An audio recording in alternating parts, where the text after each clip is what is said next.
Hello， 大家好啊！袁老師姐姐啊，有好多網友咧嗌我講咧《中年好聲音3》啊，咁佢哋話咧呢個黃渤咧攞第一咧真係好難聽，成個喃嘸咁，連阿小豬做評判都 O 咗嘴，點解會第一嘅咁樣？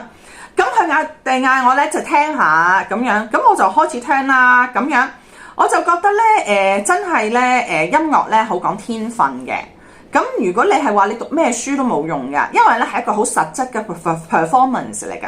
咁你如果真係唔掂咧，你真係唔掂啊！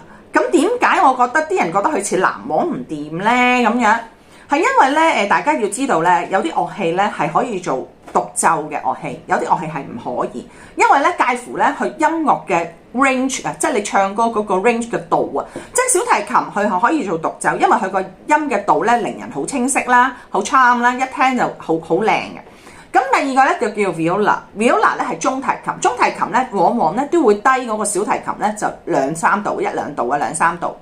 咁又有一個咧叫 cello， 咁咧 cello 咧係因為低音度咧佢個震撼力咧好靚好優美咧，令到佢都能夠做呢個獨奏樂器。咁阿黃渤咧佢個 range 咧係首歌都低一兩度，即係佢天生已經係一個 viola 嘅樂器，佢唔能夠咧獨唱㗎，所以唱出嚟你覺得佢點都唔好聽㗎。雖然佢有一個技巧，咁但係有個技巧你係機械啦，咁佢就其實係一個機械式嘅唱者咯。所以我就覺得佢唔會有個心出嘅。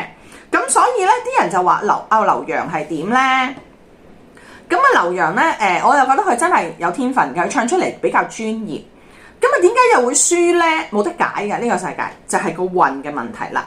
即係如果我係一個老闆咧，我都會俾黃渤贏，因為點解咧？佢咧，因為阿小鳳姐退休啦，我覺得佢個樣幾似阿小鳳姐，佢可能想做小鳳姐嘅接班人，因為我見佢跳嗰陣時都唔喐嘅，好似小鳳姐咁樣噶。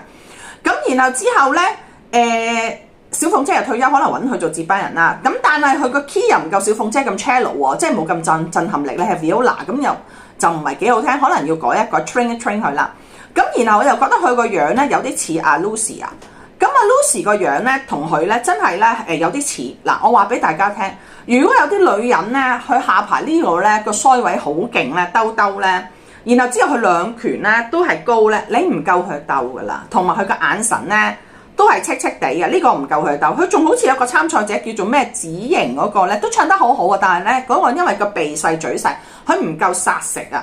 咁所以咧呢個咧，你睇佢三個嘅氣息咧，所以咧阿黃渤係應該會攞獎嘅。如果計佢嗰日嘅運數啊，咁你落唔落去咧？嗱，你睇佢氣息嚇，佢比較光啊，後面嗰兩個比較黑黑地嘅。咁佢有啲特色咯，我覺得似小鳳姐咯，所以就贏啦，咁簡單啦。